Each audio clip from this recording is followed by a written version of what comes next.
Tervist, hea kuulaja. Tere tulemast tagasi, võib-olla kuulate tagasi tulev kuulaja. Siis. See on siis meil kasvava Tallinna podcast Reformierakonnal ja hetkel on meil nimelt käimas Haabersti kuu ja meile oldi nii vastutulelikud, et meile lubati Haaberstis lausa terve oma noorte episood. Nii et mina olen siis Hans Kaarel, minuga koos on siin Kristjan ja Karl. Et kohe küsiks, et Kristjan, et mis mees sa üldse oled ja kust tuled, mis teed? Kaua oled tegutsenud? No tervist, siis minu nimi, nii nagu öeldi, minu nimi on Kristjan, ma olen Kussa Valdvi gümnaasiumi 11. klassi õpilane. Ma olen suurem osa enda elust Tallinnas elanud, täpsemalt siis Tiskre piirkonnas Haaberstis, et see on siis nagu kõige algelisemad, kõige põhjalikumad faktid siis minu elust. Mis sa Reformierakonnas teed või kuidas siia sattusid? Millal sa sattusid? Ma sattusin siia sellepärast, et ma laias laastus nõustun liberaalse maailmavaatega ja sõbrad ka kutsusid. Et nii nagu mina näen, siis mingi erakonnaga või siis noortekoguga liitumine ei ole mingi negatiivne asi, see pigem just nagu aitab sind ise ennast arendada, annab sulle igasugu uusi tutvusi, igasugu uusi võimalusi, et see on tegelikult sinu iseenda nii-öelda siis üks võimalus, kuidas ennast arendada. Ja loomulikult see annab ka sulle võimaluse natuke rohkem kaasa rääkida ükskõik mis teemal ühiskonnas. Ja lükkan kiiresti siia vahele kiire promo ka, et me oleme siin kõik tegelikult osa sellisest ühendusest nagu Reforminoored, mis on siis Reformierakonna noortekogu, et kui keegi noor mõtleb praegu liitumise peale, et siis seal on kindlasti see element juures, et ei pea otse erakonnaga liituma, et kui keegi seda nagu kardab nii-öelda, et see ei ole nagu probleem. Aga minu paremal käel istub siin Karl, et sulle sama küsimus, et mis mees sa siin üldse oled ja mis sa teed siin?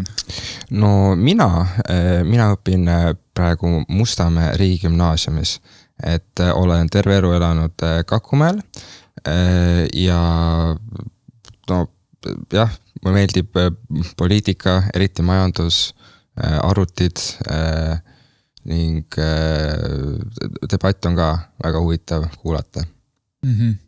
Aga siis oled ka, nagu me mainisin, me oleme siin kõik reforminoored, et kähku küsin, et mis rolle te reforminoortes siis täidate? Mina olen siis Reforminoorte Tallinna klubi juhatuse liige.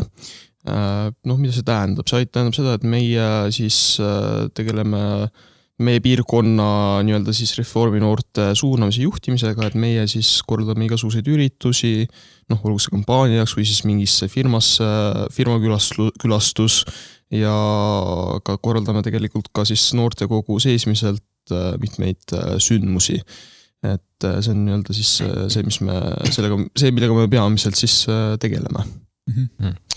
Mina olen samuti Tallinna klubi juhatuse liige ning põhimõtteliselt väga hästi pandud, et üritused, korraldame igasugust särkivärki, igasuguseid külastusi ja neid alles tuleb ikka korralikult. Ja siis kiiresti tutvustan ennast ka, et mina olen Hans Kaarel. Olen siin võib-olla nagu veteran juba natuke võrreldes Kristjan ja Karliga, et ma olen juba omajagu paar aastat siin tegutsenud noortekogus siis peamiselt. Olen siin kandnud väga mitmeid erinevaid, et olen ka olnud alguses Tallinna klubi juhatuse liige. On olnud ka periood, kus ma olin Tallinna klubi esimees ja samuti olen mitu korda kuulunud Reforminoorte üldjuhatusse. Hetkel olen siis Reforminoorte eesseisuse esimees ja põhiliselt kooli kõrvalt töötan siis ka Tallinna linna volikogus, täpsemalt siis Reformierakonna fraktsiooni nõunikuna. Korraldan seal igasugust bürokraatiat ja teen kindlaks, et kõigil oleks kohviklaas täis. Aga liigume siis Haabersti piirkonna juurde. Lisaks, et teie olete siin mõlemad seal Kakumäe piirkonnast rohkem, sina Tiskrest, eks, ja mina olen siis tegelikult selline Õismäe poiss, mitte päris põline, et tulin siia äkki 6-5 aastasena, aga siis nii kaua olen siis seal olnud. Aga küsiks kohe, et mis on selline, võib-olla võtame natuke üldisemalt, mis oleks noortele Tallinnas selline üldine teema, mis oleks noortele tähtis Tallinnas üldse? Kui te nüüd ise oleme siin noored, et mis te arvate? Mina ütleks, et noortele väga-väga käivad need ööbussi liinid, just selline ööelu. Et see ööbussi liinid, mis on jah, olnud Reformi noorte idee muide, et need, aga Haabersis on see, et ööbussi liinid käivad ainult Väike-Õismäele, et need võiksid olla laiemalt, et näiteks Kakumäele või Diskresse ja jah, kuna seal on palju noori, kes ka, kelle meeldib ööelu kultuuri nautida ja jah. Ma natuke ütlesin, et laiemalt, et terve ühistranspordisüsteem tervikuna. Sest kõik noored ei saa autoga sõita, igat noort vanemad ei ole võimelised autoga ükskõik kuhu viima. Et mina ütleksin, et laias laastus igasugune ühistransport on miski, milles noored kindlasti väga hoolivad. Ja teine asi, mis ma isiklikult arvan, on igasugused mänguplatsid. Et olgu see, ma ei tea, skatepark, korvpalliplats, mis iganes, et see on kõik asjad, millega nagu iseenesest nagu Tallinna linn võiks tegeleda. Ma usun, et see on ka miski, mis tõmbaks rohkem noori välja, rohkem noori ligidale ja tegelikult tähendaks ka seda, et noored natuke rohkem huvituksid võib-olla selles poliitikas, mis neil ümbruses toimub, sest kui nad näevad, et see võib neil positiivselt mõjuda, siis loomulikult nad tahaksid ka sellega ise natuke rohkem tegeleda. Jaa, et see on väga head mõtted, et ma tuleksin siis võib-olla transpordi juurde tagasi, nagu sa mainisid, et iga noor ei saagi nüüd autoga sõita muidugi ja noh, eks tõsiasi on see, et noorte alla käivad ka need inimesed, kes ei ole isegi piisavalt vanad, et autojuhilube veel teha, eks. Aga et rääkides sellest ühistranspordist, et mina mainisin, elan Õismäel ja meil on ööbuss liigub siin Väike-Õismäele, üks põhisuundadest. Minu jaoks on sealt väga, väga mugav sealt peatusest mingi 5 minutit koju kõndida, eks. Aga et Kristjan, räägi, kuidas sul on näiteks Diskres üldse ühistranspordiga, et jätame võib-olla kas või selle ööliini kõrvale, et jah, muidugi, et meil on kindlasti vaja sinna ekstra liini võib-olla, et aga mis on selline üldine seis üldse Kakumäelt või seal Poolsaare kandist niimoodi tulla, kas siis Õismäele või kesklinna, mis see seis üldse on ja kuidas seda võiks parandada potentsiaalselt? No iseenesest minu igapäevaelu nii-öelda siis selles ühistranspordiga käib suuresti läbi maakonnaliini busside, sellepärast et minu piirkonnas ei lähe ükski buss vanalinna piirkonda, et siis kus minu kool asub. Aga iseenesest mina ütlesin, et Diskrel on väga hea ühendus Õismäega. Õismäe on tähtis transpordisõlm, kus saab sisuliselt ükskõik kuhu, kuid meil käib ainult üks linnaliini buss, mis toob otse kesklinna ja see käib, bussid kokku käivad küll küllaltki tihti, aga ma usun, et siin saab kindlasti on ruumi selle süsteemi parandamiseks, et mina isiklikult olen hästi trammide ja kiirtrammide usku, et kui me vaatame Lääne-Euroopas, siis igasugused investeeringud nendesse süsteemidesse on üldjuhul olnud väga positiivsed, need on linnaruumile väga hästi mõjunud, need on tegelikult väga energiasäästlikud lahendused, et ses suhtes nagu võib-olla isegi buss ei olegi just kõige parem lahendus, et tulevikus võib-olla tuleks natuke kõrgemale sättida, et see pikemas perspektiivis, ma arvan, et see tasuks näiteks trammiliini ja siis rajamine näiteks Haabersisse tasuks väga ära. See on selline rohelinnas segment nagu, et meie siin oleme kõik sellised väga suurt rattausku inimesed tegelikult ja üks sellistest ideedest vähemalt mul on, või meil üldiselt on just Õismäe piirkonna osas on see, et meil võiksid olla tegelikult rattamajad siin kortermajade juures, et mina elan sellises 9-korrulises, sest meil on selline väike lift, eks ju, ja niimoodi on peaaegu kõigi nende Õismäe majadega, et sellistes teatud sortimajades on üks selline suurem lift ka, kus saad ratta mahutada, aga suure osa ajast on väga raske tegelikult ratast endal korterisse vedada või korterist välja vedada, et võiks olla nagu sellised spetsiaalsed rattamajad seal all maa peal, kuhu siis saaksid rattaga sõitvad elanikud siis oma ratta jätta. See tegelikult soodustaks, linn oleks nagu väga vastutulelik sellele, et ratasega sõita, aga ma tean, et meil on tegelikult teiega seoses veel üks selline idee, kuhu veel rattamaju võiks panna, on sul mingi mõtteid sellega sõlmpunktidesse näiteks? Rattamaju võiks panna Rocca al Mare keskuse või tähendab seal Haabersti ringi juurde just, et sinna siis saavad Kakumäelt inimesed kodunt sinna Õismäe ringile rattaga sõita või näiteks siis seal poes käia. Muidu need rattakohad on neid on vaja juurde Õismäel korterites, sest ilmselt on suht keerukas või kehv ratas sinna enda korterisse tassida, sest kui elad kui ei ela esimesel või teisel korrusel, siis võib-olla loomaaia juurde ka ja aga kuidas sul üldse rattaga lood on seal Tiskres, et iseenesest teil ju ma elan siin hallis plokkmajade rajoonis, et teil peaks ju tegelikult loodus, ilus, kõik, et kuidas teil nagu see kasutate ratast üldse? See, mis mind isiklikult natukene häirib seoses selle teemaga, on see, et mööda Rannaviisa maanteed paralleelselt käib ka siis kergliiklustee.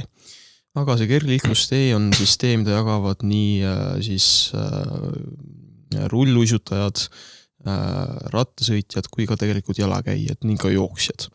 Aga mis on selle kõige lõpptulemus on see, et ei ühelgi ei ole mugav tegelikult sellel kergliiklusteel liigelda. Et mida mina sooviksin näha isiklikult oleks see, et oleks eraldi rattatee, mis oleks otse selle kergliiklustee kõrval. Ma usun, et see oleks palju mugavam ja palju parem lahendus, mis oleks seda, et ratturid saaksid palju vabamalt mööda seda teed liikuda. Ja samamoodi ka tegelikult Kakumäel, sest Kakumäel on päris mitu ohtlikku kohta, kus on konkreetselt ma usun, et Karl on ka näinud, et Kakumäe Facebooki grupis, kus on konkreetselt isegi hakatud kaebama paari inimese peale, et kes on rattaga hästi hooletult niimoodi siis sõitnud, et see nagu lahtsus näitab seda, et Kakumäel tegelikkuses nagu seda rattainfrastruktuuri ei ole, kui isest mõtled, et see on ideaalne koht, kus rattaga sõita. Tegelikult nagu üldiselt rääkides siis rattainfrastruktuurist, siis Tallinn oma olemuselt on tegelikult selline väga huvitav vaatepilt, kus on tegelikult nagu vabariigi pealinn, mis on oma suuruselt tegelikult nii väike, et ta nagu sobiks tegelikult nagu perfektselt selliseks väikseks rattalinnaks, ütleme lausa nii, et siin on aastate vältel on toodud väga tihti sellist juttu, et et Tallinn on see kikilipsu kujuline, me ei saa siin midagi teha, et tegelikult see on asi on kinni lihtsalt vaata inimestes endas ja tegelikult poliitikutes, kes seda kes on nagu tundnud nagu hirmu selle muutuste läbiviimise ees nii-öelda, et tegelikult kui me suudaksime vähendada üldiselt Tallinnas sellist autovajadust või pidevat autode üle nagu obsessimist, siis üks asi on see, et see on nagu tervisele palju parem, eks ju, sinu isiklikule tervisele, see vähendab mürasaastust, üldist heitegaaside saastust, et see on tegelikult ka majanduslikult väga nagu mõistlik asi, et kui nagu pere saab näha, et neil ei olegi võib-olla autot nii palju vaja, eks ju, siis see on tegelikult suur rahasääst ka, eks ju. Et selles kontekstis, et rattainfrastruktuur ja rattatemaatika, üldiselt selline rohelisem liikumisviis on midagi, mille suunas Tallinn peaks liikuma. Siit tuleb ka mõelda näiteks ka sellele, et autoteede hooldus on väga-väga kulukas asi. Et kui me suudaksime näiteks natukene niisugust intensiivsemat autode kasutamist vähendada, siis see tähendab ka seda, et meil tegelikult teed peaksid iseenesest ju nagu kauem kestma. Jah, meil nagu see kliima on see nagu peamine nagu see faktor, aga eks meil see hoolduskulu ei oleks siis nagu nii suur, et kui me natukenegi sellest suudaksime asendada kas siis rattatranspordiga või ühistranspordiga. Ja tegelikult, kui meil see ka nagu nii-öelda edukalt õnnestub, meil tõesti õnnestuks nagu alla tuua näiteks autosõitjate arvu, eks suunata rohkem inimesi ühistransporti, rohkem inimesi jala käima, mis iganes, et see tegelikult, et noh, praegult on inimestel väga meeldib kurta, et noh, et issand, ma sõidan tööle hommikul, tööl koju ja istun seal ummikus pidevalt. Aga tegelikult, kui jättagi see seis niimoodi, et sul ütleme nii, rohkem inimesed sõidab ühistranspordiga, rohkem rattaga, mis iganes, ja autoga sõidavadki need, kellel on nagu tõsiselt vaja autoga sõita, mis iganes põhjusel, eks ju, kes elabki võib-olla noh, kaugemal ja ei leia väljaspool parkimiskohta, eks ju, noh, neil jääbki tegelikult see tee vabamaks, eks ju, ühest küljest. Ja siis on muidugi ka see teema, et noh, kuna ma juba mainisin, Tallinn on hästi väike, et ma siin tegelikult tegin möödunud või üle-eelmise aasta suvel sellise eksperimendi lausa, et ma sõitsin paar hommikut, sõitsin kodust Õismäelt ülikooli rattaga. Ma käin Tallinna ülikoolis, eks ju, mis ta on mingi 8-9 kilomeetrit sõitu. Mis ma tegelikult leidsin on see, et ma jõudsin sinna võib-olla selline 5-10 minutit, või sõitsin sinna umbes 5-10 minutit kauem, kui ma sõidaksin sinna näiteks ühistranspordiga. Et noh, tegelikult see ajakadu ei ole absoluutselt nii hull. Aga jaa, liigume nüüd võib-olla sellise lõpetusteema juurde. Oletame nüüd, et meil on käes see utoopiline aasta nagu 2029. Tegu on siis nimelt nüüd ülejärgmiste kohaliku omavalitsuste valimistega, et me ei ole siin praegusteni jõudnudki veel, aga jõuame juba ülejärgmiste juurde. Mis on see asi, mis on tõesti muutunud Haaberstis? Mis on see, mille üle me võiksime uhked olla? No, väga hea, et mõtleme juba nii kaugele, aga tähendab, kindlasti need ööbussiliinid ja transpordiühendus, siis ma loodan, et meil on kindlasti mingi arusaam või kuidas lahendada seda varisevat Kakumäe tippu, siis rohkem lasteaia kohti äkki või näiteks isegi Kakumäel enda kool, et seal on juba pikka aega see üks väga-väga suur ehitusplats lihtsalt seisab, ma ei tea, võib-olla võib sinna midagi teist ka ehitada, aga jah, see on need 3-4 asja, et mis on minu meelest vägagi saavutatavad. Ma sooviksin ka veel lisada siia, et üks asi, mida kindlasti Haaberstis võiks teha, oleks ehitada kas Pika-Liivasse või Kakumäele kool. See on väga kiiresti kasvav piirkond, et tegelikult see juba 20 aasta tagasi hakkas väga kiiresti kasvama, aga tol hetkel me ei tea küll miks, aga mingi põhjuse pärast ei ehitatud kooli sinna. Et see on kindlasti miski, millega tuleks lähiaastatel tegeleda, et see on ka koht, kuhu hästi palju noori peresid kolib, et pidevalt sellised kinnisvara arendused ja edasi, et siin see teema läks ka kokku siis selle rattateemaga, et siis oleks ka ohutu nendel lastel enda kohalikku kooli siis rattaga või siis jalgsi liigelda, et üks asi, mida mina isiklikult vähemalt tahaks näha, oleks see, et Rannamõisa maantee ei oleks nagu justkui niisugune nuga, mis nagu lõikaks Kakumäe piirkonna ja Pika-Liiva piirkonna 2. Et see on miski, mida me võiksime vältida ning ma arvan, et me võime siin omajagu tööd teha ja siin on linna all omajagu tegemist. Ja Kakumäel on ka see eelis, et meil on isegi nagu sellised laiemad tänavad, et näiteks Nõmmel on sellised väga-väga pisikesed ja sinna eriti ei mahu midagi ehitada, et kui tahad näiteks mingid rattateed või kõnniteed teha, siis pead juba kellegi hoovi maha võtma. Jah, juba ja seal lihtsalt nagu seal pole kõnniteid lihtsalt, et sinu kõnnitee ongi autotee seal, aga õnneks Kakumäel uuem rajoon, seda probleemi ei ole, et täiesti võimalik teha need rattateed seal. Ja ma siin lõpetuseks panengi sellise mõttetera paika, et Haabersti tõesti on, kui me eksi, siis ongi vist praegu kõige kiiremini kasvav linnaosa. Ja kui me elame siin praegu ajal, kus uus arendus aina kerkib juurde, siis on väga tähtis, et me õpiksime oma vanadest vigadest, mis on siin arenduses varem tehtud. Ja see on aeg, et ehitada uus ja ehitada targemalt ja parandada ka vanu vigu. Aga see ongi meie poolt kõik. Aitäh, et kuulasite meie kasvavat Tallinnat. Tallinn kindlasti saab kasvama, uskuge meid. ja see oli meie noorte eri. Aitäh! Aga meil tuli vestelda. Nägemist!